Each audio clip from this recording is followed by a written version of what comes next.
Santé. Faut chanter, maman, faut chanter. Faut chanter, maman. Bonjour à tous, je suis Mano et je vous souhaite la bienvenue dans ce 18e épisode de la Capsule, l'émission du blog Candy Côte d'Ivoire qui vous permet de découvrir des faits parfois méconnus de l'histoire de la Côte d'Ivoire.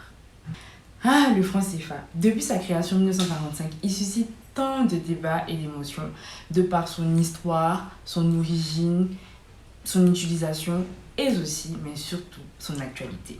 Aujourd'hui, je ne ferai pas de cours sur le franc CFA. D'ailleurs, il faudrait plusieurs vidéos pour parler de ce sujet. Mais je m'intéresserai à un événement qui a chamboulé le paysage économique ivoirien, mais aussi de tous les pays de la sous-région, et il s'agit de la dévaluation du franc CFA. En 1994, le franc CFA, monnaie commune à 14 pays d'Afrique, est dévalué. Un franc français qui valait 50 francs CFA ne vaut maintenant 100 francs CFA. Le franc CFA perd donc sa valeur de 50%. Mais alors, pourquoi cela? C'est ce que nous verrons dans cette vidéo. Comme nous l'avons vu dans les capsules 9 et 17, respectivement intitulées « Les programmes d'ajustement structurel et les dettes africaines », que je vous invite à aller regarder, les pays africains de la zone franc croulent sous le poids de la dette et cette dette ne fait que s'accumuler depuis sa création pendant la colonisation. Le FMI et la Banque mondiale décident alors de suspendre leurs aides aux pays concernés, sauf au Bénin et au Burkina Faso qui ont tenu leurs engagements vis-à-vis du FMI.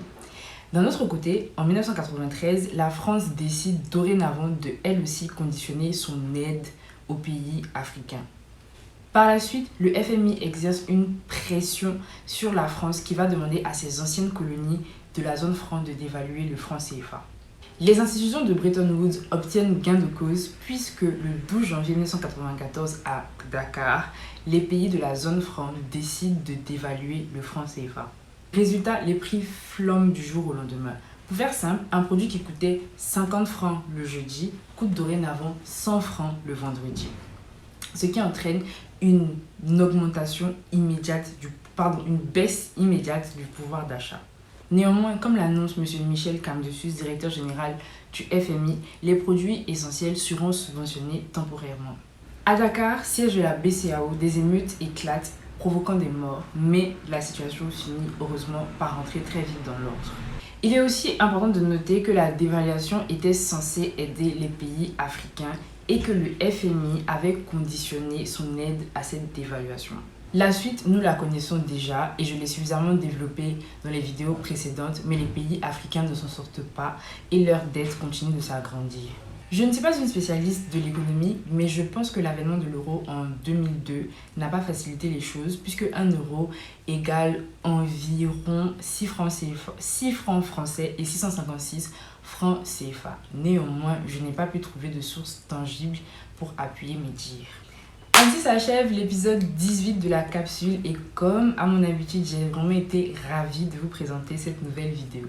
Si cette vidéo vous a plu, pensez à liker, partager, commenter. Cela permettra à plus de monde de connaître l'émission.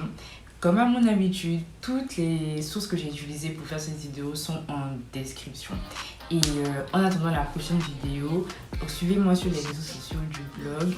Je vous fais des bisous et je vous dis à très bientôt pour le prochain épisode de la capsule.